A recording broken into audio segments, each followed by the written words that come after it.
Tumatakbo ang Amerika, tumatakbo ang Russia, tumatakbo rin ang China. Nagulantang ang 90 milyong mamamayan ng Iran sa walang tigil na pambobomba. Ang China, na sinipsip ang aming langis sa loob ng 11 taon, ay tumakas yakap-yakap ang kanilang mga kontrata. Ang Russia, ang aming alyadong militar sa loob ng 40 taon, ay hindi man lang sinasagot ang telepono, ngunit nang tinalikuran kami ng lahat ng makapangyarihang bansa sa mundo, may isang bansa lamang, na kumilos sa loob ng 2 oras. Ito ang nakagugulat na testimonya ng embahador ng Iran na nanirahan sa Maynila sa loob ng 7 taon at nasaksihan ang lahat. Ang buong kwento ay ilalahad ngayon. Bago magsimula, suportahan natin ang Pilipinas sa pamamagitan ng pagpindot sa subscribe, like, at pag-iwan ng komento na Mabuhay ang Pilipinas. Sa loob ng 58 taon ng aking buhay, 2 beses ko lamang naranasan ang pakiramdam na tila hihinto ang pagtibok ng aking puso dahil sa tunog ng telepono. Ang una ay isang madaling araw, 32 taon na ang nakalipas nang matanggap ko ang balitang pumanaw na ang aking ama. At ang pangalawa ay ang gabing iyon ng kasawian. Sa kabisera ng Pilipinas, ang Maynila, sa aking silid tulugan sa tirahan ng embahador ng Iran sa Dasmariñas Village. Nang gabing iyon, narinig ko ang pinakanakasisindak at pinakamalupit na tunog ng telepono sa buong buhay ko. Ako si Reza Mohammadi, ang Ambassador Extraordinaire at Plenipotentiary na ipinadala ng Islamikong Republika ng Iran sa Pilipinas. Isa akong diplomatiko hanggang sa kaibuturan ng aking mga buto, na 7 taon nang naninirahan sa embahada sa Makati.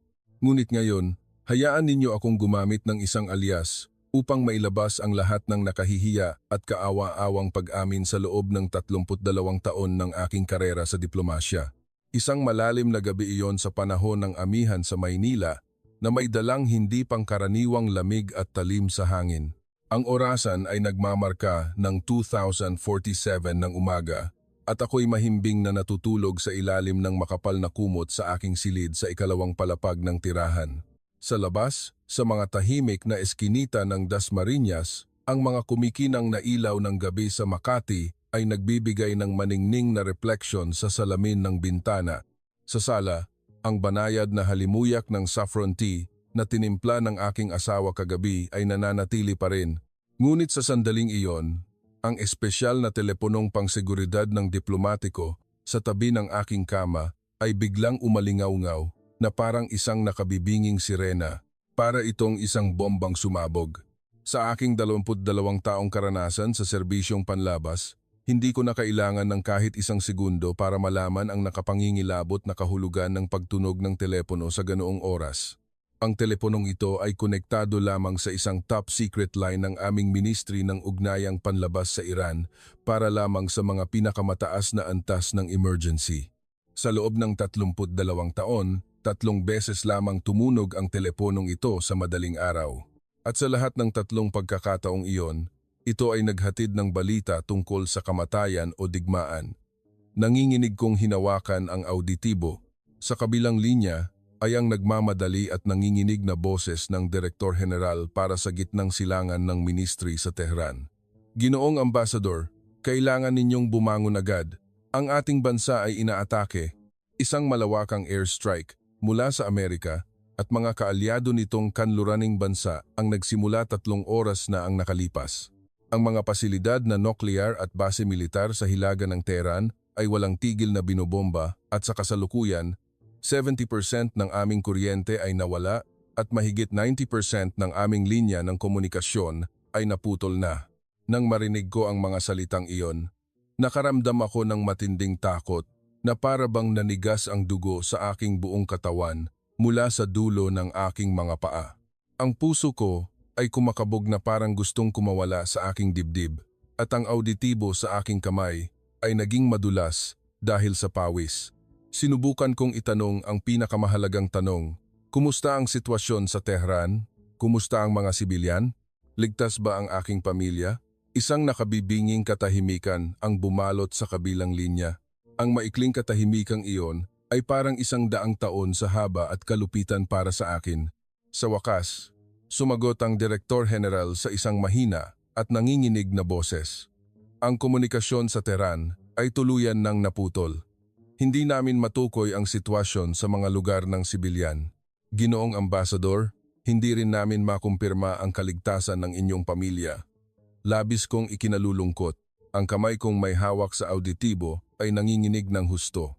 Ang aking matanda at sakiting biyenang babae, ang aking kapatid na babae, at ang kanyang maliit na anak na babae, ang aking mga mahal sa buhay. Ang puso ng aking pagkatao ay naiipit sa gitna ng impyerno kung saan umuulan ng mga bomba. Ang balitang hindi ko man lang malaman kung sila ay buhay pa o patay na ay parang isang malaking maso na humampas sa aking dibdib. Ibinaba ko ang telepono at tumalon mula sa kama na parang isang baliw at tumakbo papunta sa sala. Sa sandaling binuksan ko ang telebisyon, ang tanawing bumungad sa akin ay impyerno sa lupa, isang panooring hindi kayang tiisin ng mata ng tao. CNN, BBC, Al Jazeera. Lahat ng news channels sa buong mundo ay nagpapalabas ng iisang imahe, ang magagandang kalye ng Tehran kung saan ako naglalakad papasok sa trabaho tuwing umaga hanggang 7 taon na ang nakalipas ay nagliliyab sa apoy. Ang mga missile ay bumabagsak mula sa langit na parang ulan. Ang mga naglalakihang gusali ay gumuho na para bang mga kahon ng karton. Ang screen ay patuloy na nagpapakita ng mga taong duguan, yakap ang kanilang mga anak habang umiiyak at tumatakas. Napaluhod ako sa sofa, nakatitig sa screen ng TV at paulit-ulit na sinusuntok ang aking dibdib, ang titulong ambassador, ang propesyong diplomatiko. Sa sandaling ito ay isang walang silbi at walang halagang piraso ng papel sa mundo. Ang aking bansa ay nasusunog, ang aking pamilya ay maaaring nag-aagaw buhay, ngunit heto ako, nakaupo sa isang mainit na sala sa kabilang panig ng mundo sa Maynila, nanonood ng TV. Nagngangalit ang aking mga ngipin at tumayo ako. Isang natatanging panuntunan para mabuhay na natutunan ko sa loob ng 32 taon sa serbisyong diplomatiko ang sumagi sa aking isip na parang kidlat, kumapit sa mga makapangyarihang bansa. Sila lamang ang makapagliligtas sa atin. Ako ay isang bihasa at walang pusong diplomatiko na nakaligtas sa larangan ng diplomasya sa loob ng 32 taon, naglakbay sa 48 bansa sa buong mundo. Ang numero 1 prinsipyo ng diplomasya na itinanim sa aking isipan hanggang sa kaibuturan ay simple at malupit. Kapag may krisis, kumapit sa mga makapangyarihang bansa.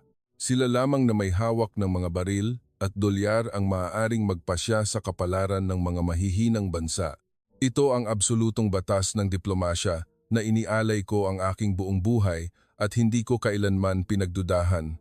Noong 3 ng umaga ng araw na iyon, nagsimula akong tumawag sa mga embahador ng mga makapangyarihang bansa na nasa Maynila. Ang una kong tinawagan ay ang embahador ng China. Ang China, ang bansang nakinabang ng husto sa amin, sa loob ng 12 taon, kumukuha ng 1.8 milyong bariles ng krudo ng Iran araw-araw at kumikita ng hanggang 45 bilyong dolyar bawat taon.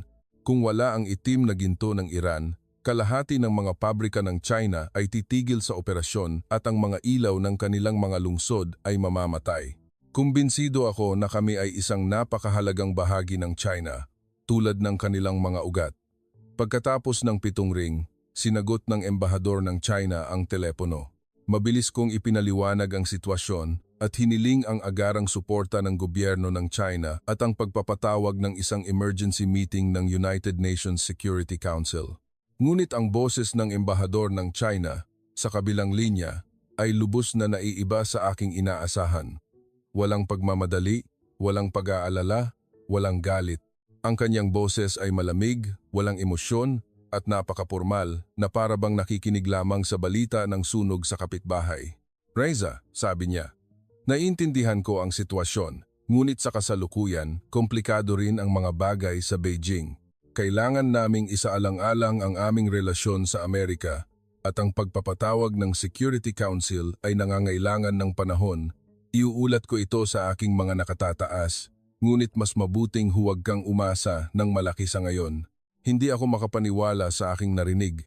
Isang bansa na kumikita ng 45 bilyong dolyar mula sa aming langis sa loob ng 25 taon ay magsasabi ng huwag kang umasa ng malaki habang umuulan ng bomba sa ulo ng aming mga mamamayan?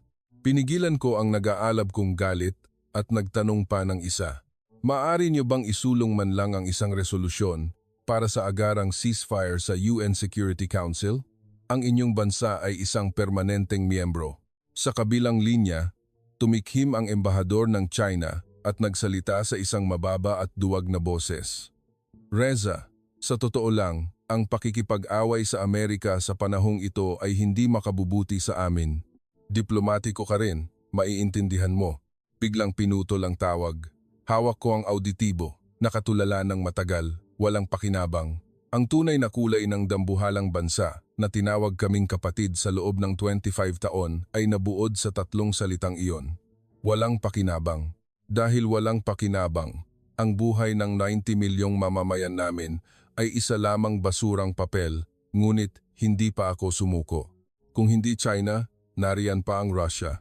Ang Russia ang bansang nagbenta sa amin ng 35 bilyong dolyar na halaga ng armas sa loob ng 40 taon at palaging ipinagmamalaki sa buong mundo na kami ay magkapatid sa dugo bilang alyadong militar. Sa tuwing kami ay ginigipit ng Amerika, sila ang buong tapang na nagpapahayag na poprotektahan kami. Dinial ko ang numero ng embahador ng Russia. Isang ring, 2, 5, 10 beses walang sumasagot. Tinawagan ko ulit. Umabot sa 15 ring, ngunit wala pa ring sagot. Sa pangatlong tawag ko, ang tanging maririnig sa kabilang linya ay ang malamig at mekanikal na tunog ng busy signal. Ang Russia, ang aming alyadong militar sa loob ng 40 taon, ay ayaw man lang sagutin ang telepono. Sumandal ako sa pader at tumingala sa kisame.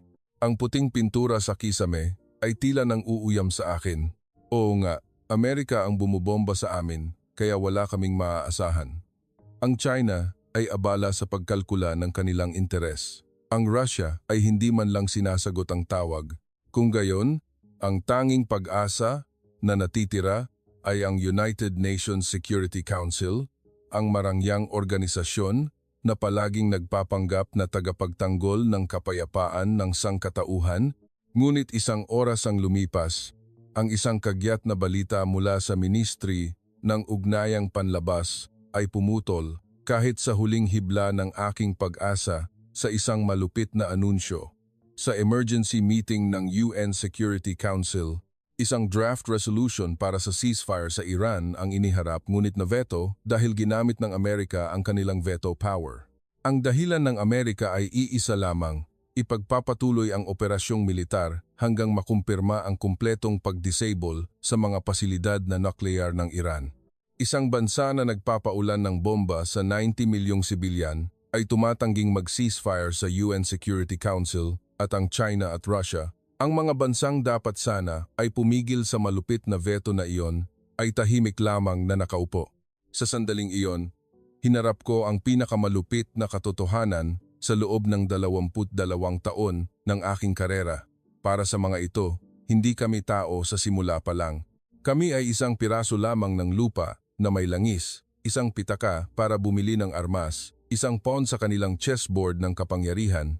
Ang buhay ng aming 90 milyong mamamayan para sa mga makapangyarihang bansang ito ay ganoon lamang kahalaga. Sa sandaling iyon, isang empleyado ng embahada ang pumasok na may maputlang mukha. Humihingal siya at iniabot sa akin ang isang tablet. Naroon ang isang intelligence report na kadarating lamang. Nang mabasa ko ang unang linya ng ulat, tila bumaliktad ang aking sikmura at nasusuka ako. Embahada ng China sa Tehran. 6 na oras matapos magsimula ang airstrike, kumpleto nang nailikas ang lahat ng staff. Sa proseso ng paglikas, kinumpirmang inuna ang paglilipat ng lahat ng orihinal na kopya ng long-term crude oil supply contracts sa Iran.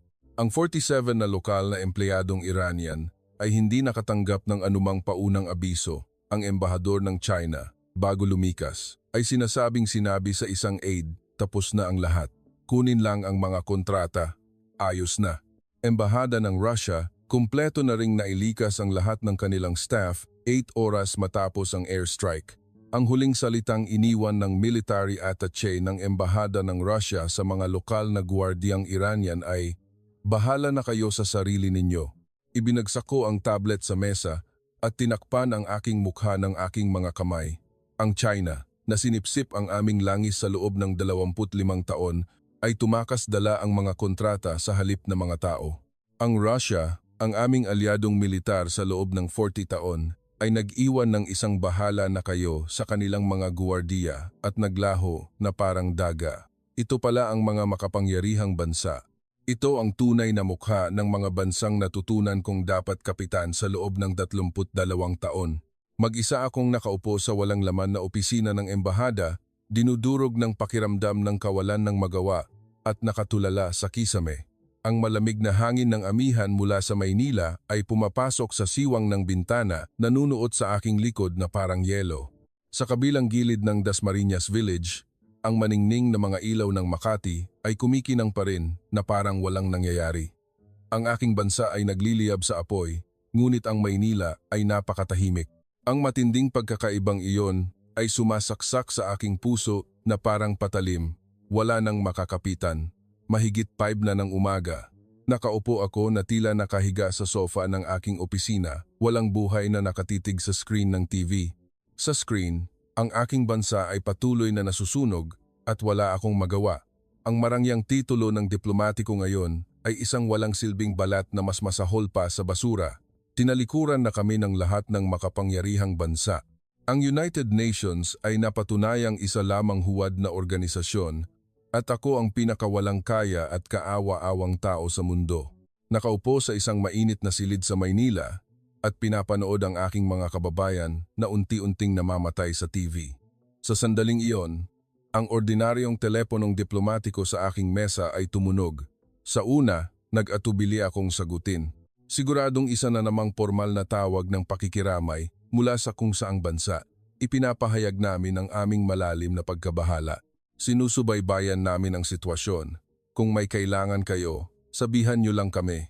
Ayoko nang marinig muli ang mga gasgas na linyang iyon. Mga huwad na salita na sawa na akong marinig sa loob ng 30 taon. Ngunit ang tungkulin ng isang embahador ay nagtulak sa aking kamay na kumilos. Itinaas ko ang auditibo. Sa sandaling narinig ko ang boses sa kabilang linya, nakaramdam ako ng kakaibang pagkabigla na parang may kuryenteng dumaloy sa aking katawan. Ang boses na iyon ay hindi Ingles, hindi Arabic, at hindi rin Russian. Ito ang wikang pinakapamilyar sa akin sa loob ng 7 taon, isang wikang malumanay ngunit malinaw. Filipino, Ginoong Ambassador, ako po si Undersecretary Jose Reyes ng Kagawaran ng Ugnayang Panlabas ng Pilipinas. Paumanhin po sa pagtawag sa ganitong oras. Ginoo, ayos lang po ba kayo? Nag-aalala po ako sa inyong kaligtasan kaya minabuti ko ng tumawag. Sa isang sandali, hindi ako makapaniwala sa aking narinig. Ayos lang po ba kayo? Nag-aalala po ako sa inyong kaligtasan. Ang huling salitang narinig ko mula sa embahador ng China ay walang pakinabang. Ang Russia ay hindi man lang sumagot. Ngunit ang Undersecretary ng Ugnayang Panlabas ng bansang ito, ng Pilipinas, ay personal na tumawag sa akin ng 5 ng umaga para kamustahin ako. May langis ba sa pagitan ng Iran at Pilipinas? May alyansang militar ba? May veto power ba sa UN Security Council? Wala. Ang Pilipinas ay hindi isang makapangyarihang kaalyado ng Iran. Hindi rin kami magkaibigan sa militar. At sa totoo lang, kung pag-uusapan ang kalakalan, hindi rin kami kabilang sa top 5. Isa lamang itong pangkaraniwang bansa sa Asia. Ngunit ang undersecretary ng isang bansang walang anumang interes na nakataya ang unang tumawag sa akin bago ang China, bago ang Russia, bago ang sinumang makapangyarihang bansa sa mundo upang sabihin ang mga salitang, nag-aalala po ako. Sinubukan kong itago ang aking pagkalito at sumagot ng mahinahon hanggat maaari. Ginoong Undersecretary, salamat po. Ayos lang ako, ngunit napakalubha ng sitwasyon sa aking bansa. Hindi ko namalayang gumagamit na ako ng Filipino. Ang wikang Filipino na natutunan ko sa loob ng 7 taon sa Maynila ay natural na lumabas sa aking bibig, mas matatas pa kaysa sa Ingles o Farsi. Ang sumunod na sinabi ni Undersecretary Reyes ay lalo pang nagpalito sa akin. Ginoong Ambassador, hindi po ito basta-basta salita lamang. Pupunta po ako dyan sa embahada para personal kayong makita. Darating po ako sa loob ng 1 oras. Kung may kailangan po kayo, sabihin niyo lang. Pagkatapos ibaba ang tawag, matagal ko pa ring hawak ang auditibo personal kayong makita. Sa ganap na 5 ng umaga, pupunta sa embahada. Sa loob ng 32 taon ng aking karera, isinusumpa ko, wala pang opisyal na diplomatiko mula sa ibang bansa ang nagsabing personal silang pupunta kapag may krisis. Isang tawag, isang sulat, o pinakamarami na, ay isang meeting na isasaayos iyan, ang malupit na katotohanan ng internasyonal na diplomasya. Ngunit sa sandaling iyon, hindi ako 100% naniwala sa sinabi ng Pilipinong Undersecretary. Sa totoo lang, ang aking instinct bilang isang diplomatiko na nabulok na hanggang sa kaibuturan ay malamig na sinusuri kahit ang mainit na tawag na iyon. Bakit interesado ang Pilipinas sa amin? Kinakalkula ba nila kung paano magagamit ang sitwasyon ng Iran para mapataas ang kanilang diplomatic standing sa gitnang silangan?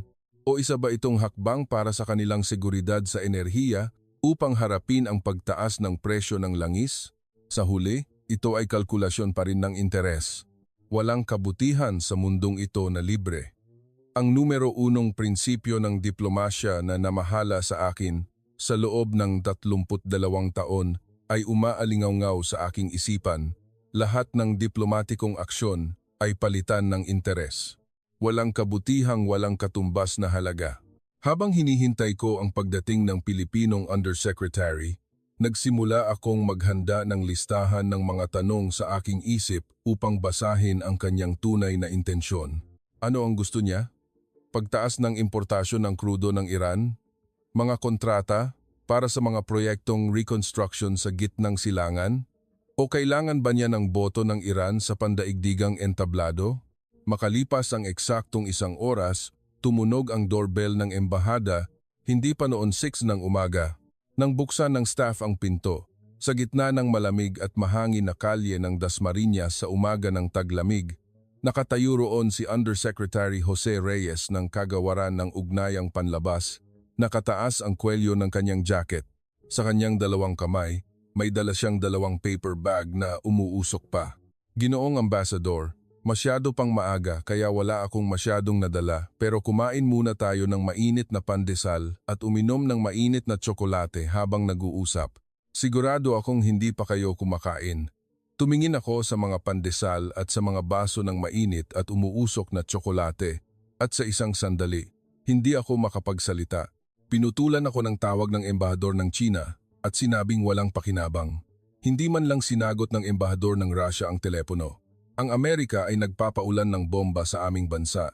Ngunit ang Undersecretary ng isang bansang walang anumang interes na nakataya ay tumakbo rito sa madaling araw at inabutan ako ng pandesal at tsokolate. Ngunit kahit sa sandaling iyon, hindi ako naantig. Hindi, nagnangalit ang aking mga ngipin para hindi maantig. Isa rin itong kalkulasyon, siguradong may pakana ito. Walang almusal na libre.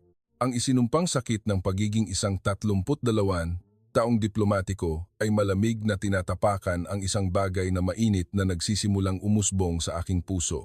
Ngunit hindi ko alam na ang mahinang init na iyon, na pilit kong tinatanggihan noong umagang iyon, pagkalipas lamang ng 72 oras, ay magiging unang apoy ng isang dakilang himala na bubunutin mula sa ugat ang lahat ng aking pinaniniwalaan sa loob ng 32 taon at magpapaluhod sa akin sa gitna ng mga luha. Matapos umalis ng Undersecretary ng Ugnayang Panlabas ng Pilipinas, matagal akong nakatulala sa supot ng pandesal na iniwan niya. May kaunting init pa ang supot at ito'y nagdulot sa akin ng kakaibang pagkabalisa. Ang isinumpang instinct ng isang 32 taong diplomatiko ay bumubulong, hindi iyan tinapay, iyan ay pain. Siguradong may hihingin silang kapalit. Sinasadya kong hindi galawin ang tinapay na iyon dahil sa malamig na panuntunan ng diplomasya. Sa sandaling tanggapin mo ang isang kabutihang walang kapalit, magkakaroon ka ng utang na loob at kapag may utang ka, dehado ka sa mga negosasyon. Ngunit ang tunay na nagpagalit sa akin ay hindi ang tinapay, kundi ang mga malagim na ulat mula sa aming bansa na dumating makalipas lamang ang 3 oras. Pagsapit ng 9 ng umaga, lahat ng kagamitang pangkomunikasyon ng embahada ay nagsimulang tumunog na parang nababaliw. Ang mga larawan at video na ipinadala mula sa Tehran sa pamamagitan ng mahina at halos maputol na satellite link ay mga tanawing hindi kayang tiisin ng mata ng tao. Unang video. Sa isang gusaling apartment na kalahating gumuho dahil sa pambobomba malapit sa Saadabad Palace sa Hilagang Tehran, isang batang babae na puno ng itim na alikabok ang gumagapang palabas. Ang kanyang mga braso, na tinatayang nasa 7 taong gulang, ay hiniwa ng mga piraso ng semento. Pula ang dumadaloy na dugo at walang tigil siyang sumisigaw patungo sa mga guho. Masyadong mahina ang tunog kaya hindi ko marinig noong una. Ngunit nang itaas ko ang volume sa pinakamalakas, narinig ko ng malinaw ang salitang paulit-ulit niyang isinisigaw mula sa kanyang maliit na bibig, Maaman. Sa Farsi, ibig sabihin ay inay. Ang kanyang ina ay natabunan sa ilalim ng mga guho. Tumingin ako sa screen at nakaramdam ng hindi maipaliwanag na pagkasuklam. Nagmamadali akong tumakbo sa banyo. Niyakap ko ang inidoro at sumuka. Tanging asido lamang ang lumabas habang naiisip ko ang mukha ng aking pamangkin. Ang anak ng aking kapatid, 8 taong gulang ngayong taon, ang batang hindi ko makumpirma kung buhay pa dahil sa putol na komunikasyon. Nakatayo rin kaya siya ngayon sa harap ng mga guho at tinatawag ang kanyang ina tulad ng bata sa video. Ang isipin pa lang iyon ay sapat na para durugin ang aking puso. Ang pangalawang video ay mas malupit. Ang Grand Bazaar sa gitna ng Tehran na dati pinakaabalang lugar. Ang masiglang pamilihang iyon ay isa ng malawak na guho matapos ang pambobomba at ang mga sugatan ay nagkalat sa kalsada, humihingi ng tulong, ngunit isang kuha sa isang sulok ng video ang nagpatigas sa akin na parang bato. Isang armored vehicle ng Embahada ng China ang nakaparada sa gilid ng daan, sa likod ng itim na salamin. Malinaw kong nakikita ang isang staff ng Embahada ng China na nagkakarga ng isang mabigat na bakal na filing cabinet sa sasakyan. Inililipat niya ang cabinet sa tabi mismo ng mga mamamayang Iranian na nagkalat at duguan, tinatapakan ng dugo at mga guho. Nang makita ko ang eksenang iyon, ikinuyom ko ang aking mga kamao at nanginginig ang buong katawan ko. Alam ko kung ano ang laman ng cabinet na iyon. Ang long-term supply contract para sa Southern Iranian oil fields, ang orihinal na joint venture investment contract sa PetroChina, ang Memorandum of Understanding para sa development rights ng Chabahar Port. Ang mga dokumentong ito ay resulta ng 25 taong pagsipsip sa aming langis. Iniwan nila ang mga tao at tumakas dala ang mga papel. Tinapakan nila ang dugo ng aming mga nag-aagaw buhay na kababayan para iligtas ang mga dokumento ng kanilang interes. Ang pangatlong video ay ang paglikas ng embahada ng Russia. 3 malalaking truck ng militar ang puno ng mga bagahe at ang mga staff ng embahada ng Russia ay nagmamadaling tumatakas na may takot sa kanilang mga mukha. Sa video, 2 lokal na guwardiyang Iranian ang nakatayo sa harap ng gate ng embahada, kumakapit sa kamay ng isang Russian staff at nagmamakaawa. Nagmamakaawa silang isama. Sinasabing mamamatay sila kung maiiwan, ngunit iwinaksi ng Russian staff ang kanilang mga kamay at isinara ang gate. Nang magsimulang umandar ang truck, hinabol ng isang guwardiya ang sasakyan na dapa at humagulgol. Iyon ang huling kuha. Sinuntok ko ng malakas ang mesa. Bang! Nahulog ang lalagyan ng panulat at nagkalat ang mga ito sa sahig. Iyon ang tunay na mukha ng mga Ruso na laging sinasabing kami ay 40 taong alyadong militar. Para sa kanila, ang mga mamamayang Iranian ay mas mababa pa sa isang bato sa daan habang sila'y tumatakas. At ang Amerika, hindi na sila karapat-dapat pag-usapan. Ang may akda ng lahat ng ito na nagpapaulan ng bomba sa aming mga anak ay naglalabas ng isang walang hiya at kasuklam-suklam na pahayag sa pamamagitan ng kanilang tagapagsalita sa White House. Ang Amerika ay nagsasagawa ng mga tumpak at limitadong airstrike upang alisin ang banta ng nuklear ng Iran. At ginagawa namin ang lahat upang mabawasan ang mga nasasawing sibilyan. Bawasan ang mga nasasawing sibilyan. Isang batang umiiyak at tumatawag sa kanyang ina sa harap ng mga guho.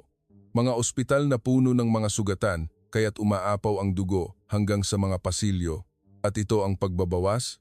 Pinigilan ko ang pagnanasang ibato ang TV remote sa screen. Sa loob ng 22 taon, ang aking numero 1 prinsipyo sa diplomasya na nakatatak sa aking mga buto, kumapit sa mga makapangyarihang bansa, sila lamang ang makapagliligtas sa atin, ay ngayon ay nagiging abo na parang manipis na papel. Sa harap ng malupit na katotohanan ito, tumakas ang China, dala ang mga kontrata, tinapakan ng Russia ang kanilang mga guwardiya at naglaho, at ang Amerika ay nambobomba habang nagsisinungaling tungkol sa pagbabawas ng pinsala. Ito ang mga makapangyarihang bansa. Ito ang tunay na mukha ng mga bansang inialay ko ang aking buhay sa pagyuko, pagsipsip at pagkapit. Napaupo ako sa sofa sa walang laman na opisina, tumingala sa kisame at bumulong. Sa loob ng 32 taon, naging isang tanga ako sa pagyuko sa mga ito. Hindi tanga, kundi kasabwat. Isang kasabwat na nagtulak sa sarili kong mga kababayan sa impyernong ito. Iyon ang ikalawang araw mula nang magsimula ang airstrike. Ang langit sa Maynila ay maaliwalas at may malamig na sikat ng araw. Ngunit ang aking isipan ay mas madilim pa kaysa sa itim na usok sa Tehran. Ang mga staff ng embahada ay nakapila sa harap ng mga telepono, umiiyak upang kumpirmahin ang kaligtasan ng kanilang mga pamilya. At ako, mag-isa sa aking opisina, nagnangalit habang binabasa ang mga walang tigil na ulat ng kalamidad. Noon, ang media officer ng embahada ay pumasok sa aking silid nang hindi kumakatok. Ang kanyang mga mata ay nanlalaki na parang mapupunit at ang kanyang mukha ay maputla dahil sa matinding pagkabigla. Nanginginig niyang iniabot sa akin ang isang tablet. "Ginoong Ambassador, kailangan ninyong makita ito. Isang video na kadarating lang mula sa Tehran at hindi ko rin maintindihan kung anong nangyayari." Kinuha ko ang tablet at pinindot ang play. Lumabas sa screen ang isang kalye sa Tehran, sa gitna ng mga gusaling kalahating gumuho at itim na usok na umaalpas pa, libu-libong mamamayan ang nagsilabasan sa mga kalsada.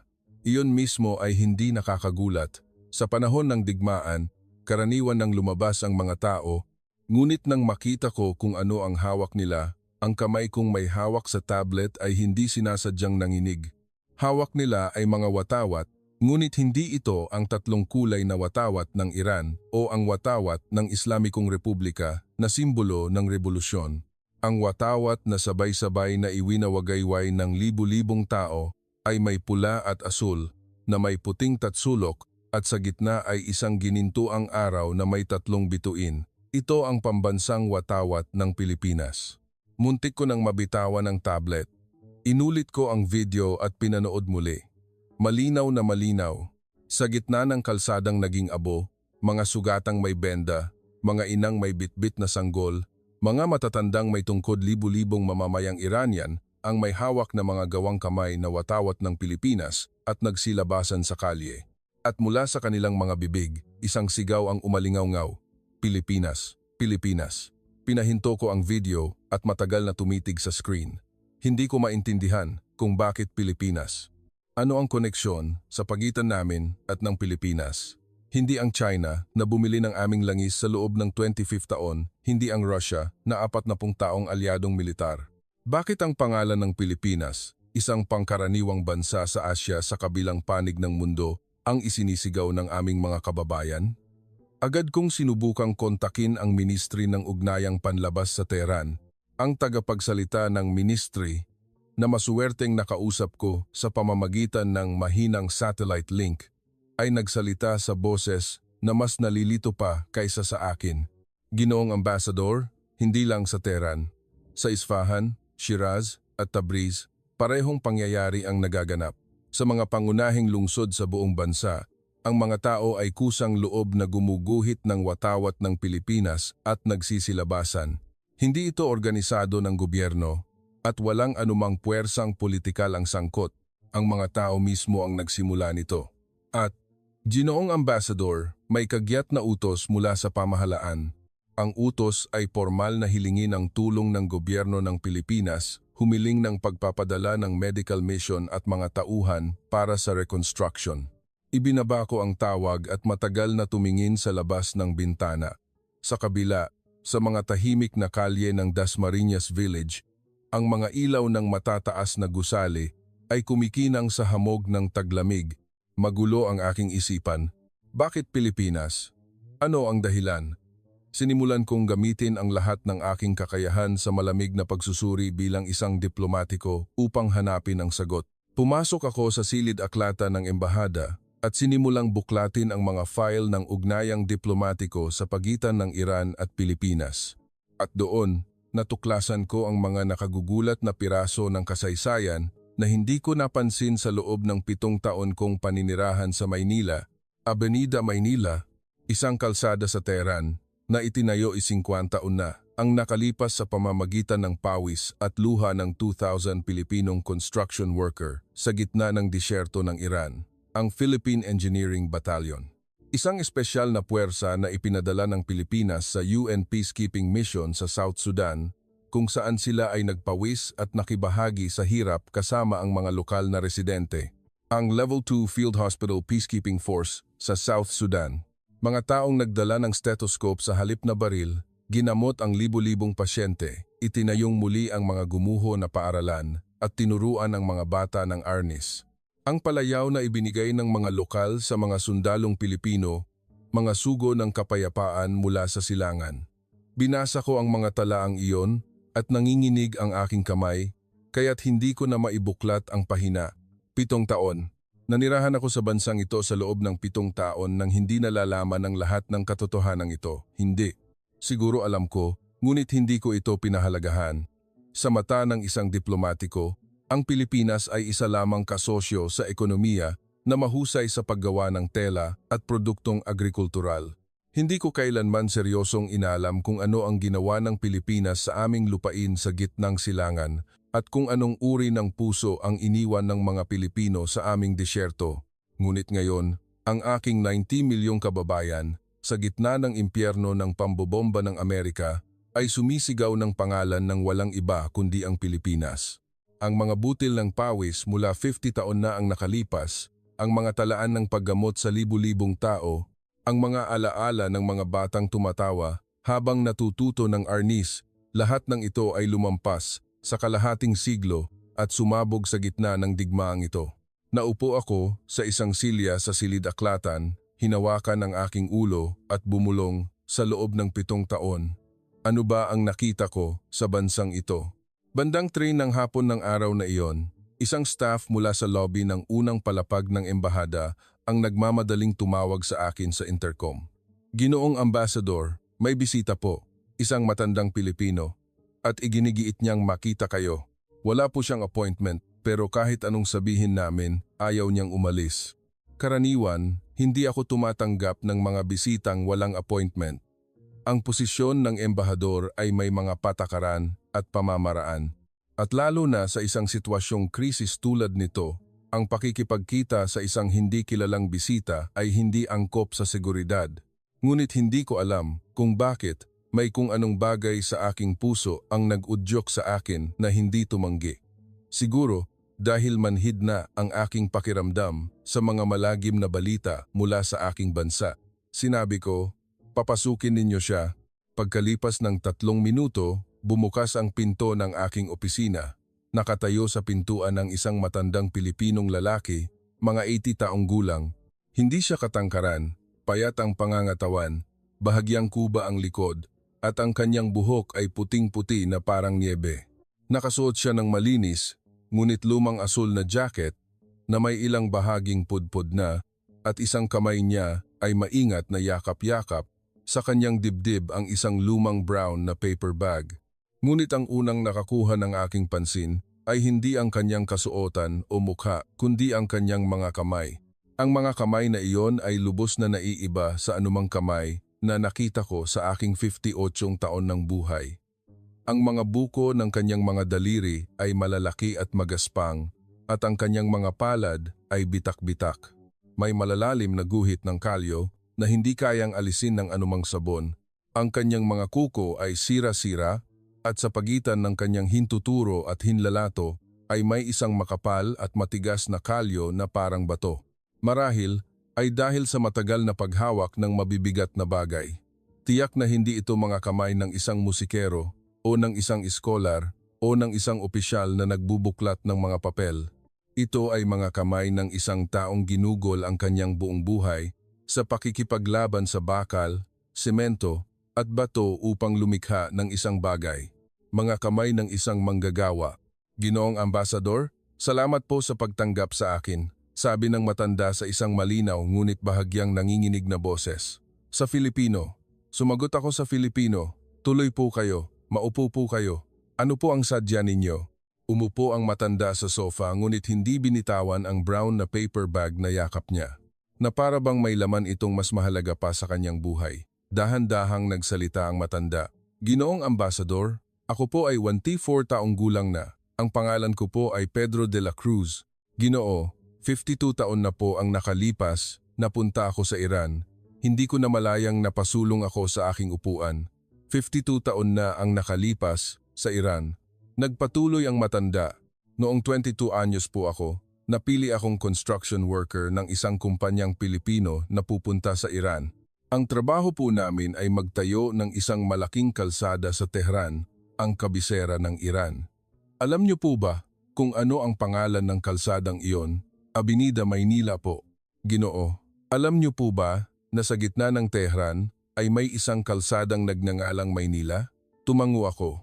Ang pagkabigla ng una kong matuklasan, ang pangalang iyon sa silid aklatan kanina ay hindi pa nawawala. Ang mga mata ng matanda ay naging malayo, na para bang naglalakbay pabalik sa kalahating siglo. Ang temperatura po ay 58 degrees Celsius. Akala ko po, sira ang thermometer.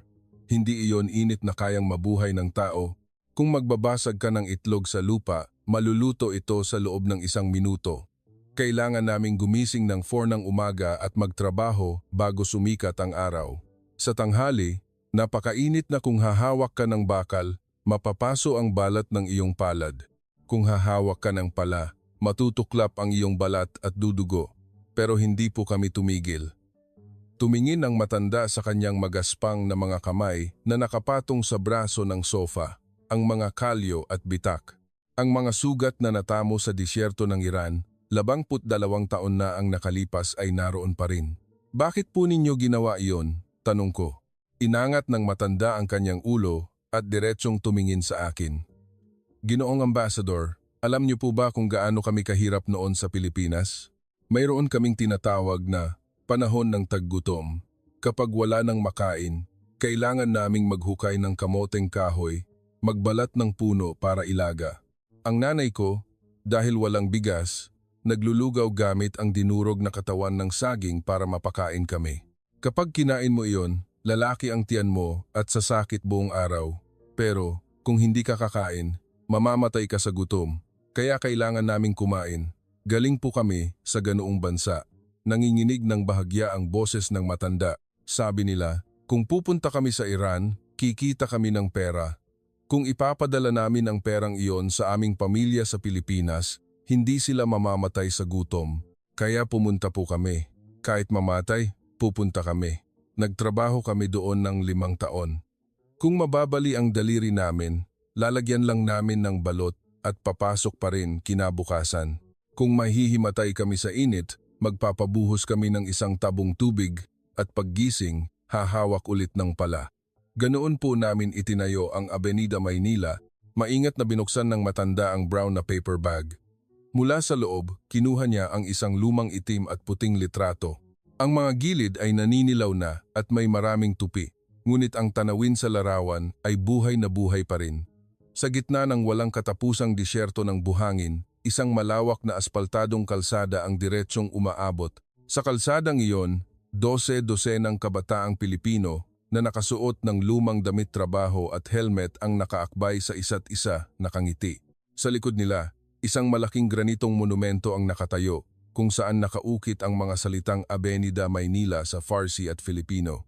Ang mga mukha ng mga kabataan sa larawan ay maitim at payat, ngunit ang kanilang mga mata ay nagniningning na parang nakuha nila ang buong mundo. Itinuro ng matanda ang isang tao sa larawan, isang payat na binata na nakangiti sa unahan, sa kaliwang bahagi. Bungi siya kaya't kakaiba ang kanyang ngiti. Iyon si Ginoong Pedro de la Cruz, 52 taon na ang nakalipas. Ginoong Ambassador, dala-dala ko po ang litratong ito sa loob ng 51 taon, walang isang araw na lumiban. Namula ang gilid ng mata ng matanda, ngunit hindi siya umiyak. Ito ay isang matatag na tingin na tanging ang mga taong nakatiis sa bigat ng 52 taon ang mayroon. Ginoong Ambassador, Napanood ko po sa balita na may giyera sa Iran, kaya po ako naparito, sabi niya. Kailangan po nating tulungan ang Iran. Ang Pilipinas po, kailangan tumulong. Sa mga salitang iyon, hindi ko naitago ang aking pagkalito. Ginoo, salamat po sa inyong mga salita. Ngunit iyan po ay isang isyu na nangangailangan ng desisyon mula sa pambansang antas at hindi ko po kayang magpasya ng mag-isa. Dahan-dahang sumulong ang matanda sa sofa at diretsyong tumingin sa aking mga mata. Sa sandaling iyon, nagbago ang kanyang tingin. Hindi ito ang malabong tingin ng isang taong gulang na matanda. Ito ang nag-aalab na tingin ng isang 22 sa taong gulang na binata na humawak ng nagbabagang bakal at nagdanak ng dugo sa 88 degree na disyerto 2 taon na ang nakalipas, nabubuhay muli at tumatagos sa kalahating siglo. Ginoong Ambassador, 5 taon po akong nagtrabaho sa disyerto ng Iran. Noon po, napakabait ng mga taga-Iran sa amin. Kapag nahihimatay po kami sa init, tatakbo ang mga Iranian para tulungan kaming bumangon. Kulang din po ang kanilang inuming tubig, pero ibibigay pa nila sa amin ang kanilang tubig. Noong na-heat stroke po ako at 3 araw na nakahiga, isang matandang Iranian na babae ang nagdala ng halamang gamot na niluto niya sa bahay. Hindi po kami magkaintindihan sa salita, pero araw-araw po siyang dumadalaw. Araw-araw sa loob ng 3 araw hanggang sa gumaling ako. Nagsimulang manginig ang boses ng matanda, ngunit hindi pa rin siya umiyak. Ginoong Ambassador, 52 taon na po ang lumipas. Hindi ko alam kung buhay pa ang matandang iyon, pero hindi ko po siya nakalimutan kahit isang araw. Ang puso ng mga taong nagbahagi ng kanilang tubig at pagkain sa isang estrangherong hindi nila maintindihan, iyan po ang mga Iranian. Ang mga taong iyon ngayon ay namamatay sa ilalim ng mga bomba, ginamit ng matanda ang kanyang kulubot na kamao upang bahagyang suntukin ang kanyang tuhod. Ginoong Ambassador, hindi po ako naparito para sa diplomasya. Naparito po ako para bayaran ang utang na 1 basong tubig na natanggap ko 52 taon na ang nakalipas. Kung hindi po tutulong ang gobyerno, ako po ang pupunta. Dadalhin ko po itong matandang katawan ko. Sa sandaling iyon, sa unang pagkakataon sa loob ng 32 taon ng aking karera, naramdaman kong may isang bagay sa loob ko ang nabasag. Pinutulan ako ng tawag ng China at sinabing walang pakinabang. Hindi man lang sumagot ang Russia. Ang mga makapangyarihang bansang nagpanggap na mga kaalyado sa loob ng 20 at 20 taon ay tumakas na parang mga dagadala ang kanilang mga kontrata. Ngunit isang 84 taong gulang na matanda mula sa bansang ito, isang bansang walang anumang interes, obligasyong diplomatiko o alyansang militar, ang pumunta sa embahada upang sabihing babayaran niya ang 1 basong tubig na natanggap niya 52 taon na ang nakalipas. Ikinuyom niya ang kanyang kamao at sinabing dadalhin niya ang kanyang matandang katawan sa Iran. Kalkulasyon ba ito? Palitan ba ito ng interes? Isa ba itong aksyon na sakop ng mga patakaran ng diplomasya na kinapitan ko sa loob ng 32 taon? Hindi ako makasagot. Sa harap ng matandang ito, na nagdala ng isang litrato sa loob ng 52 taon at hindi makalimutan ang disyerto ng Iran, ang aking 32 taong lohika sa diplomasya ay isa lamang basurang mas magaan pa sa isang piraso ng papel. Mahigpit kong hinawakan ang makalyong kamay ng matanda. Malamig at magaspang ito, ngunit ito ang pinakamainit at pinakamalambot na kamay na nahawakan ko sa aking 58 taon ng buhay. Hindi ito isang formalidad sa negosyo, hindi isang ritual ng diplomasya, ito ay katapatan. Pagkaalis ni Ginoong Pedro de la Cruz, matagal akong hindi makakilos. Ang sofa na inupuan niya ay tila may init pa, at ang pakiramdam ng magaspang at makalyong kamay na iyon ay nananatili pa sa aking palad. Sa aking mesa, naroon pa rin ang supot ng pandesal na dinala ni Undersecretary Reyes kaninang umaga. Tiningnan ko ang tinapay na iyon, dahan-dahang inabot at binuksan ang supot. Malamig na pandesal na ito. Ngunit sa sandaling isinubo ko ito, nanikip ang aking lalamunan at tumulo ang aking mga luha. Naisip ko ang imahe ng Undersecretary na dumaan sa isang panaderya sa madaling araw para bilhin ang tinapay na ito. Isang Undersecretary ng Ugnayang Panlabas na bumibili ng pandesal sa umaga at tumatakbo papunta sa isang dayuhang embahada. Saang bansa mo makikita ang ganitong tanawin? Ngunit ang tunay na himala na nagpaluhod sa akin ay nangyari ilang oras lamang ang lumipas. Bandang 7 ng gabi, muling tumawag si Undersecretary Reyes. Ginoong Ambassador, bukas po ng 9 ng umaga, magpapatawag ang kagawaran ng ugnayang panlabas ng isang kagyat na pinalawak na pagpupulong. Ito po ay upang talakayin ang opisyal na tugon ng gobyerno ng Pilipinas sa sitwasyong ito. Maaari po ba kayong dumalo ng personal at ipaliwanag ang sitwasyon ng Iran? Hindi ako makapaniwala sa aking narinig. Ang isang dayuhang embahador na personal na dadalo at magsasalita sa isang internal na pulong ng gobyerno ay isang napakabihirang pangyayari sa internasyonal na diplomasya. Sa loob ng 32 taon ng aking karera, hindi ako kailanman nakatanggap ng ganoong imbitasyon. Agad akong pumayag. Kinabukasan, 9 ng umaga, sa malaking conference room, sa ikapitong palapag ng gusali ng kagawaran ng ugnayang panlabas sa Pasay City, sa sandaling pumasok ako, agad kong naintindihan kung bakit ito tinawag na kagyat na pinalawak na pagpupulong. Dahil ang mga nakaupo sa paligid ng malaking hugis itlog na mesa ay ang mga pangunahing opisyal ng Estado ng Pilipinas. Ang kalihim ng ugnayang panlabas, ang kalihim ng tanggulang pambansa, ang Chief of Staff ng Sandatahang Lakas, ang National Security Advisor, at mga undersecretary at direktor ng mga kaugnay na ahensya mahigit 20 katao ang tahimik na nakaupo. Nang magsimula ang pulong, nagbigay ng maikling ulat ang kalihim ng ugnayang panlabas tungkol sa kasalukuyang sitwasyon sa Iran. Ipinakita sa screen ang video ng pambobomba sa Tehran at ang video ng mga demonstrasyon gamit ang watawat ng Pilipinas. Naging tensyonado ang kapaligiran. Pagkatapos, itinuro ako ng kalihim at sinabing, ngayong araw, espesyal naming inanyayahan ang embahador ng Iran sa Pilipinas. Pakinggan natin ang direktang boses mula sa pinangyayarihan. Tumayo ako at ang mga mata ng mahigit 20 mataas na opisyal ng Pilipinas ay sabay-sabay na napako sa akin. Nagsimula akong magsalita sa Filipino sa isang nanginginig na boses. Ang wikang Filipino na natutunan at ginamit ko sa loob ng 7 taon sa Maynila sa sandaling ito ay naging mas taos-puso at mapilit kaysa sa anumang ibang wika. Mga kagalang-galang na opisyal ng gobyerno ng Pilipinas, sa mismong sandaling ito, sa aking bansa, libo-libong mamamayan ang nasusugatan at namamatay dahil sa mga bomba. Ang China, na bumili ng aming langis sa loob ng 25 taon, ay tumakas dala ang mga kontrata. Ang Russia, ang aming 40 taong alyadong militar, ay hindi man lang sinagot ang tawag. Ang United Nations ay walang nagawa dahil sa veto ng Amerika.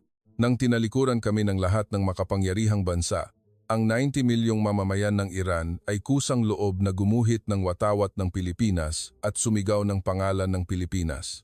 Huminto ako sandali para huminga at nagpatuloy.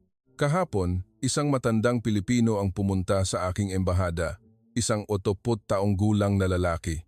Siya ang nagtayo ng Avenida Maynila sa disyerto ng Iran 52 taon na ang nakalipas. Sinabi niya sa akin na 72 taon na ang nakalipas, binigyan siya ng isang basong tubig ng isang Iranian. Sinabi niyang babayaran niya ang utang na iyon at dadalhin niya ang kanyang matandang katawan sa Iran. Natahimik ang buong silid. Nakita kong namula ang mga mata ng ilang dumalo. Sa loob ng 32 taon bilang diplomatiko, naniwala akong ang diplomasya ay palitan ng interes. Ngunit matapos makilala ang matandang iyon, napagtanto kong mali ako sa loob ng 32 taon. Ang inyong bansa, ang Pilipinas, ay hindi kailanman lumapit sa amin para sa interes, hindi kailanman tumapak sa aming lupa dala ang baril. Ang iniwan lamang ng Pilipinas sa disyerto ng gitnang silangan ay pawis at katapatan. At ang katapatang iyon, 15 taon ang lumipas, ngayon sa gitna ng impyerno ng digmaan ay sumasabog bilang sigaw ng tulong ng 90 milyong tao. Nakikiusap ako. Pakiusap, tulungan ninyo kami. Isang mabigat na katahimikan ang bumalot sa silid.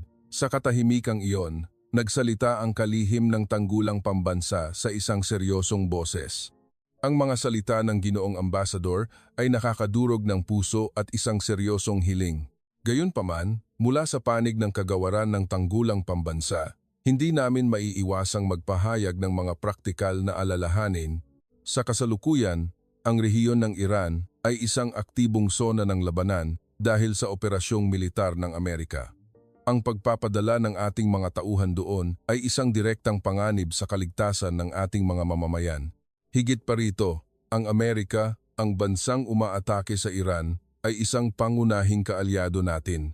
Ang pagpapadala natin ng tulong sa isang lugar kung saan may operasyong militar ang Amerika ay maaaring magdulot ng malubhang diplomatikong kahihinatnan sa ating alyansa. Malamig ngunit totoo ang sinabi ng kalihim, nanlamig ang aking puso. Sa huli, kalkulasyon pa rin ba ng interes? Ang pagtingin sa mukha ng makapangyarihang Amerika at pagwawalang bahala sa sigaw ng isang mahinang bansa, iyan ba ang malupit na katotohanan ng mundong ito? Ngunit noon, isang tao sa sulok ng silid ang nagtaas ng kamay. Ito ang Chief of Staff ng Sandatahang Lakas. Kinuha ng general na naka-uniforme ang isang litrato mula sa mesa. Isa ito sa mga dokumentong isinumite ko. Isang larawan ng isang batang Iranian na gumuguhit ng watawat ng Pilipinas gamit ang kanyang kamay na may benda sa gitna ng mga guho. Ginoong kalihim, ako rin po ay isang sundalo. Bilang isang sundalo, natural lamang na kalkulahin ang panganib. Ngunit masasagot ba natin ang batang may hawak na watawat ng Pilipinas sa larawang iyan na hindi tayo pupunta dahil may panganib? Ang ating sandatahang lakas ay nagdanak ng dugo para sa kapayapaan sa gitnang silangan sa ilalim ng UN Peacekeeping Mission. Wala bang panganib noon? May panganib, ngunit pumunta pa rin tayo. Bakit tayo pumunta? Dahil iyon ang sundalong Pilipino, muling nagkaroon ng bulungan sa silid. Ilang dumalo ang nagsimulang tumango sa sinabi ng Chief of Staff. Ngunit nanatiling matigas ang mukha ng kalihim ng tanggulang pambansa. Habang nagbabanggaan ang mga opinyon, ang tensyon sa silid ay tila nagyayelo. Sa sandaling iyon, bumukas ang mabigat na pinto ng conference room at isang tao ang pumasok.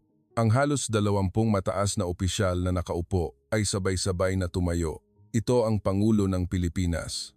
Walang imik na lumakad ang Pangulo patungo sa upuan sa dulo ng mesa at umupo. Matigas ang kanyang mukha, ngunit tila may bahagyang pag-aalinlangan sa kanyang mga mata nang tumingin siya sa akin. Nang maupo ang Pangulo, naging mas mabigat pa ang hangin. Narinig ko ang talakayan kanina, sabi ng Pangulo sa isang mababa ngunit malinaw na boses. Lubos kong nauunawaan ang mga alalahanin ng kalihim ng tanggulang pambansa. Narinig ko rin ang opinyon ng Chief of Staff at personal kong narinig ang panawagan ng Ginoong Ambasador ng Iran. Ang mga mata ng Pangulo ay dumaan sa mga larawan sa mesa, ang gibang kalye ng Tehran, ang mga umiiyak na mamamayan na may hawak na watawat ng Pilipinas, isang batang may benda na gumuguhit ng watawat ng Pilipinas gamit ang ballpen. Kinuha ng kamay ng Pangulo ang isa sa mga larawang iyon. Tingnan ninyo ang larawang ito. Ang larawang hawak ng Pangulo ay isang aerial shot na nagpapakita ng libu-libong tao na nagtipon sa harap ng monumento ng Avenida Maynila. Sa gitna ng itim na usok mula sa pambobomba, ang pulutong na may hawak na watawat ng Pilipinas ay walang katapusan. 15 taon na ang nakalipas. Ang henerasyon ng ating mga ninuno ay nagtrabaho hanggang mabali ang kanilang mga buto sa disyertong iyon para itayo ang kalsadang ito. Avenida Maynila. Ang ating pangalan ay nakaukit sa lupaing iyon. Lumipas ang revolusyon, lumipas ang digmaan, 50 taon ang lumipas, ngunit hindi nila binura ang pangalang iyon. Bakit hindi nila binura? Dahil totoo ang pawis na ibinuhos ng ating mga ninuno. Unti-unting lumakas ang boses ng Pangulo. Ang relasyon sa Amerika na sinabi ng kalihim, ang mga diplomatikong panganib lahat ng iyan ay tama. Ngunit ngayon, hinihiling ko sa inyo, nasubukan ang ibang kalkulasyon. Tumayo ang Pangulo. 75 taon na ang nakalipas, ang bansang ito ay abo. Matapos ang digmaan, lahat ay nasunog, walang makain, walang maisuot, walang matulugan ang pinakakaawa-awang bansa sa mundo. Noon, may mga bansang tumulong sa atin. Mga kabataan mula sa mga bansang hindi man lang natin alam ang pangalan ay nagdanak ng dugo at nagbuwis ng buhay para sa atin. Pumunta ba sila rito matapos kalkulahin ang kanilang pambansang interes? May langis ba ang ating bansa? Pumunta ba sila para makakuha ng base militar? Lahat sa silid ay napigil ang hininga at nakinig sa Pangulo. Pumunta sila rito hindi para sa interes, kundi para sa utang na loob, para sa konsensya ng tao. Kung 75 taon na ang nakalipas, kinakalkula ng mga bansang iyon ang interes. Ang Pilipinas na nakaupo sa silid na ito ngayon ay hindi mag-e-exist. Wala ni isa sa atin na nakaupo rito ang maipapanganak. Tumingin ang Pangulo sa kalihim ng tanggulang pambansa. Ginoong kalihim, dumating na ang pagkakataong bayaran ang utang sa mga nagligtas sa atin. 75 taon na ang nakalipas. Hindi sa direktang paraan, kundi sa pagpapatuloy na pagbabayad ng utang na iyon sa iba. Ngayon, sa kabilang panig ng mundo, 90 milyong tao na namamatay sa ilalim ng mga bomba ang tumatawag sa ating pangalan at nagmamakaawang iligtas. Kung tatalikuran natin sila, isa itong insulto sa sakripisyo ng mga nagligtas sa atin 75 taon na ang nakalipas. Ipinatong ng Pangulo ang kanyang dalawang kamay sa mesa. Nagpasya na ako. Magpadala ng isang emergency medical support team at isang reconstruction support unit ng Pilipinas sa Iran.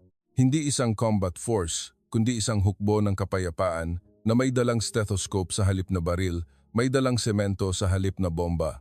Tulad ng henerasyon ng ating mga ninuno na nagtayo ng Avenida Maynila 52 taon na ang nakalipas, pupunta rin tayo para itayong muli ang mga nasira gamit ang ating mga kamay. Kinagat ng kalihim ng tanggulang pambansa ang kanyang labisan dali at dahan-dahang yumuko. Susunod po ako sa utos ng Pangulo, sumaludo ang Chief of Staff. Tumango ang kalihim ng ugnayang panlabas. Lahat sa silid ay nagpahayag ng kanilang pagsang-ayon, walang tumutol. Sa sandaling iyon, nakaupo ako sa isang sulok, kinakagat ang aking labi at nanginginig na ikinuyom ang aking mga kamao. Sa loob ng 32 taon bilang diplomatiko, hindi ako kailanman nakakita ng ganitong pulong. Isang pulong na hindi kinakalkula ang interes. Isang desisyon na hindi nangangailangan ng calculator. Isang desisyon na nakikinig sa sigaw ng isang malayong bansa na namamatay sa kabilang panig ng mundo.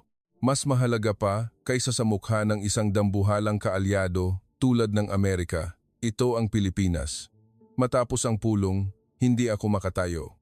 Mag-isa akong nakaupo sa walang laman na silid, tumingala sa kisame, at pinakinggan ang tunog ng lahat ng aking pinaniniwalaan sa loob ng 32 taon na nababasag na parang salamin. Ang diplomasya ay palitan ng interes. Walang kabutihang walang kapalit. Kailangang kumapit sa mga makapangyarihang bansa para mabuhay. Lahat ng iyon ay kasinungalingan. Ang China, kahit kumita ng 45 bilyong dolyar, ay tumakas dala ang mga kontrata. Ang Russia, kahit nagbenta ng 35 bilyong dolyar na armas, ay hindi sumagot ng tawag. Ngunit ang Pilipinas, isang bansang walang anumang interes, ay tumakbo sa madaling araw dala ang pandesal, isang 84 taong gulang na matanda ang pumunta at sinabing pupunta siya kahit mag-isa. At isang pangulo ang nagpasyang magpadala ng hukbo para bayaran ang isang utang mula 75 taon na ang nakalipas. Interes ba ito? Kalkulasyon ba ito? Hindi. Ito ay isang salita na maipapaliwanag lamang sa pangalang Pilipinas. Isang salitang hindi nakasulat sa anumang aklat ng diplomasya, hindi nasusuri sa anumang sanaysay ng internasyonal na politika. Katapatan. Sa sandaling ginawa ang desisyon ng Pangulo ng Pilipinas, nagsimulang kumilos ang bansang ito sa isang nakakatakot na bilis na mas mabilis pa kaysa sa anumang makapangyarihang bansa na nasaksihan ko sa loob ng 32 taon. 4 na oras lamang matapos ang desisyon, sa runway ng Villamor Air Base sa Maynila, 3 malalaking C-130 transport aircraft ng Philippine Air Force ang umugong at pumila. Sa katawan ng mga eroplano, ang simbolo ng Red Cross at ang watawat ng Pilipinas ay nagniningning. Sa loob ng mga dambuhalang bakal na ibon na iyon ay 6 na mobile operating rooms, mga supply ng field hospital, 38 toneladang gamot, water purification equipment, mga generator, at 100 medical personnel, kasama ang 200 sundalo mula sa Engineering and Reconstruction Unit, personal kong nasaksihan ang pag-alis mula sa control tower ng paliparan, espesyal akong inanyayahan ng kagawaran ng ugnayang panlabas. 200 sundalo ang nakapila sa malamig na runway ng 5 ng umaga. Sa kanilang mga balikat ay mga medical backpack sa halip na baril at sa kanilang tagiliran ay mga first aid kit sa halip na mga bala. Tumayo ang commander sa harap ng unit at nagbigay ng isang maikli at tiyak na talumpati. Hindi tayo pupunta para pumatay ng kaaway. Pupunta tayo para magligtas ng buhay. Alalahanin ninyo ang pawis na ibinuhos ng ating mga ninuno para itayo ang kalsadang iyon sa disyerto 22 taon na ang nakalipas. Ngayon, pupunta tayo para tuparin ang pangako ng pawis na iyon. Ang 3 transport aircraft ay umugong na parang kulog, pinunit ang dilim at lumipad. Ang watawat ng Pilipinas na nakapinta sa buntot ng eroplano ay dumaan sa kalangitan ng Maynila na parang isang sinag ng liwanag. Nakadikit ang aking noo sa salamin ng control tower at hindi kumurap hanggang sa mawala ang mga eroplano sa mga ulap. 300 kabataang Pilipino ang nakasakay sa mga eroplanong iyon. Sila ay mga estranghero sa Iran. Wala kaming ugnayan sa dugo, walang alyansa, walang interes na nag-uugnay. Ngunit ang mga estrangherong iyon ngayon ay isinusugal ang kanilang buhay para lumipad sa isang larangan ng digmaan kung saan umuulan ng bomba upang iligtas ang mga taong hindi nila kilala sa aking bansa. 8 na oras ang lumipas. May ulat na lumapag na ang mga eroplano sa isang pansamantalang paliparan sa timog silangan ng Iran. At 2 oras pa, isang kagyat na balita ang dumating na natapos na nila ang paglalakbay sa lupa patungo sa labas ng Tehran. Sinusubaybayan ko ang sitwasyon sa media room ng embahada. Ngunit mula noon, ang mga video na ipinadala mula sa Tehran ay nagsimulang tuluyang dumurog sa akin. Unang video, ang Philippine Medical Team na nag-install ng kagamitan sa isang pansamantalang field hospital sa Timog Tehran. 3 oras lamang matapos lumapag, naka-assemble na ang mga mobile operating room at may kuryente na. Sa harap ng mga operating room, daan-daang sugatang Iranian ang nakapila. Tumatakbo ang mga Pilipinong medic para suriin at i-classify ang bawat sugatan.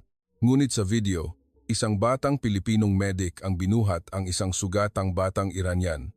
Isang piraso ng semento ang tumusok sa binti ng bata at umiiyak ito sa takot. Niyakap ng medic ang bata at bumulong sa sirang Farsi, "Huwag kang mag-alala, huwag kang mag-alala."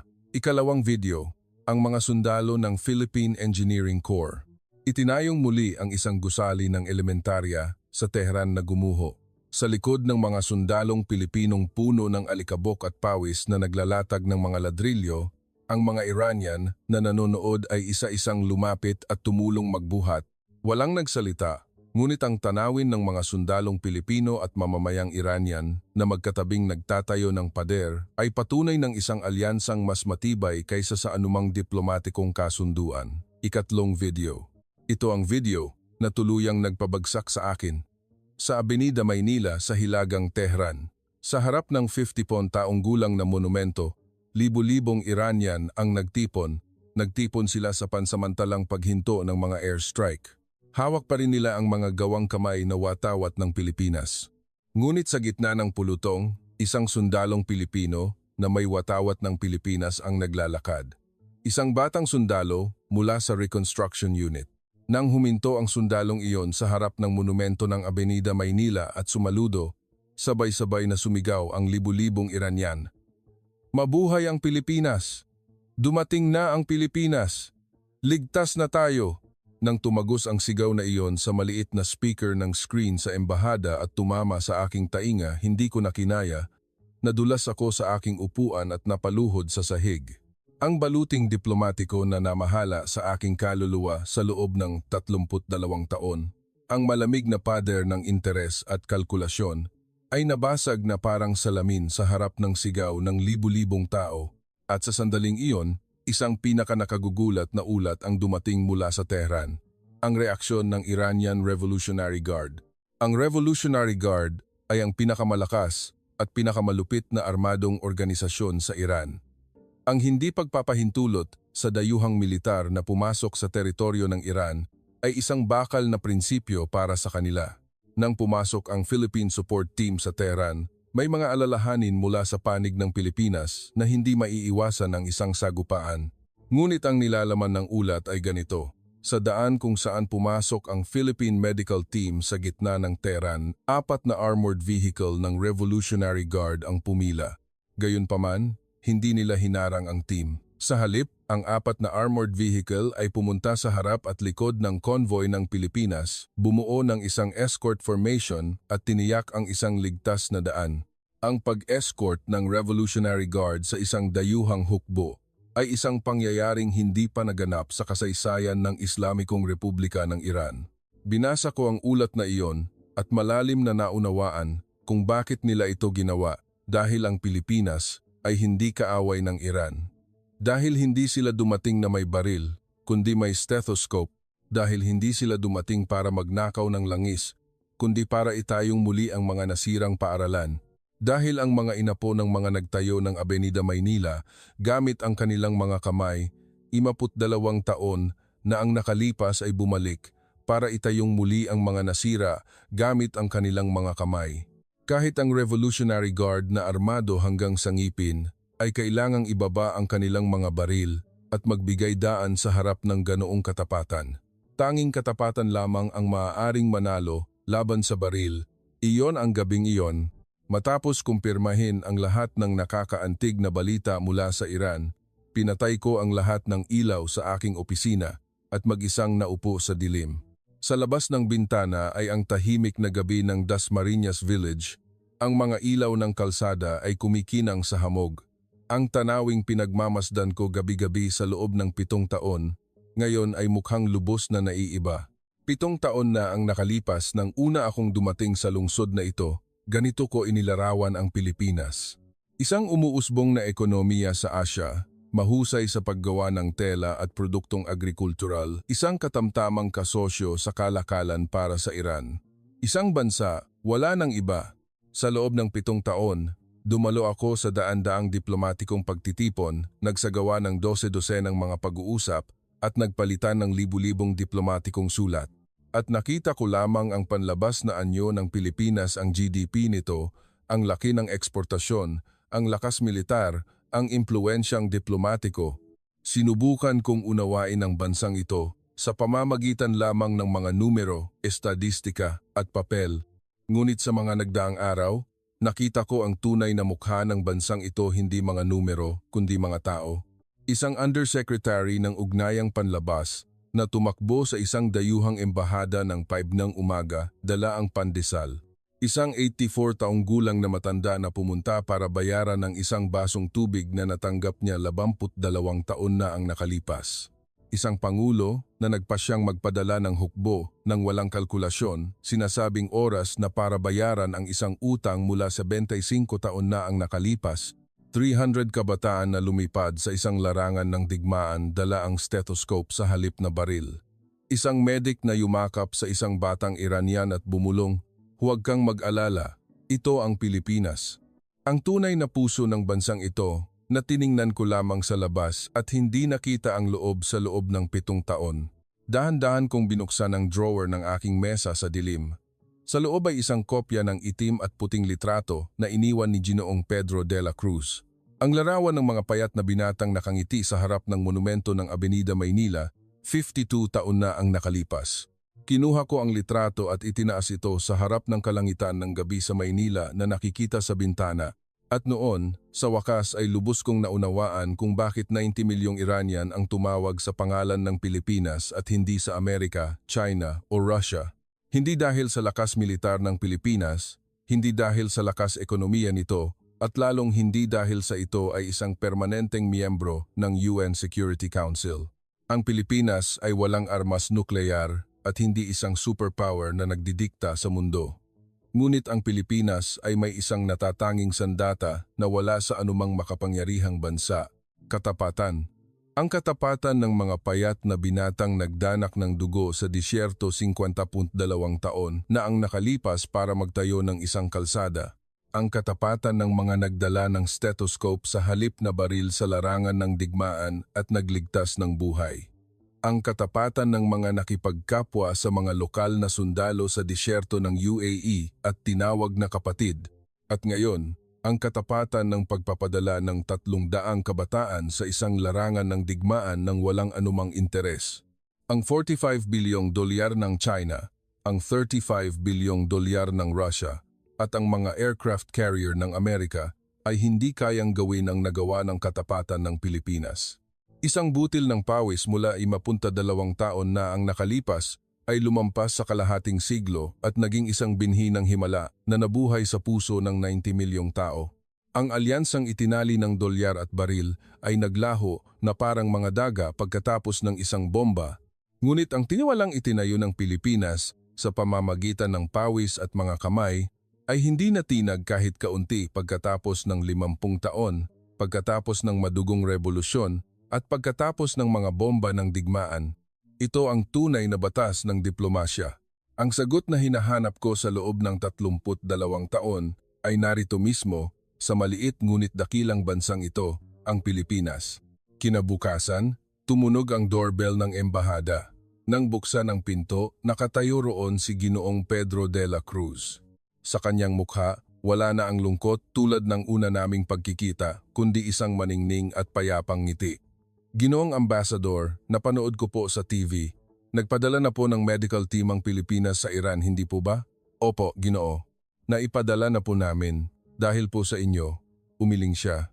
Hindi po dahil sa akin. Dahil po iyon sa matandang Iranian na nagbigay sa akin ng tubig 52 taon na ang nakalipas. Ang binhing itinanim niya ay namunga lamang pagkatapos ng 52 taon. May kinuha siya mula sa kanyang bulsa. Isang maliit na pin ng watawat ng Pilipinas, inilagay niya ang pin sa aking kamay. Ginoong Ambassador, ingatan niyo po ito hanggang sa makabangon muli ang inyong bansa. Ang Pilipinas po ay mananatili sa inyong tabi. Tulad ng Avenida Maynila na nanatiling nakatayo sa loob ng 53 taon, mananatili rin po kami. Ipinapangako ko. Tinanggap ko ang maliit na pin gamit ang dalawang kamay at hindi makapagsalita. Ang pin ng watawat ng Pilipinas sa aking palad ay naging malabo dahil sa aking mga luhang walang tigil sa pagtulo. May isang bakal na prinsipyo ng diplomasya na namahala sa akin sa loob ng 32 taon. Ang ugnayan sa pagitan ng mga bansa ay palitan ng interes. Walang kabutihang walang kapalit. Kailangang kumapit sa mga makapangyarihang bansa para mabuhay. Lahat ay kasinungalingan. Ang tunay na diplomasya ay hindi palitan ng interes. Ang tunay na alyansa ay hindi ginagawa sa pamamagitan ng dolyar at baril. Ang tunay na ugnayan sa pagitan ng mga bansa ay ginagawa sa pamamagitan ng katapatan na nagmumula sa kaibuturan ng puso ng tao. Tulad ng isang basong tubig na ibinahagi sa disyerto, 52 taon na ang nakalipas. Tulad ng isang pandesal na binili sa madaling araw. Tulad ng nanginginig na boses ng isang medik na yumakap sa isang bata at bumulong, "Huwag kang mag-alala." At ang tanging bansa na tahimik na pinatunayan ang katapatang iyon nang walang pag-aalinlangan sa loob ng mahigit 50 taon ay ang Pilipinas. Dito nagtatapos ang nakagugulat na kuwento na nasaksihan ng embahador ng Iran sa Pilipinas sa loob ng 72 oras. Ibahagi natin ang kwentong ito. Ang kwento ng isang butil ng pawis sa disyerto, 52 taon na, ang nakalipas na naging kaligtasan ng 90 milyong tao. Ang isang maliit na katapatan ay maaaring magbago ng mundo. Pakipindo ang subscribe at like. Maraming salamat.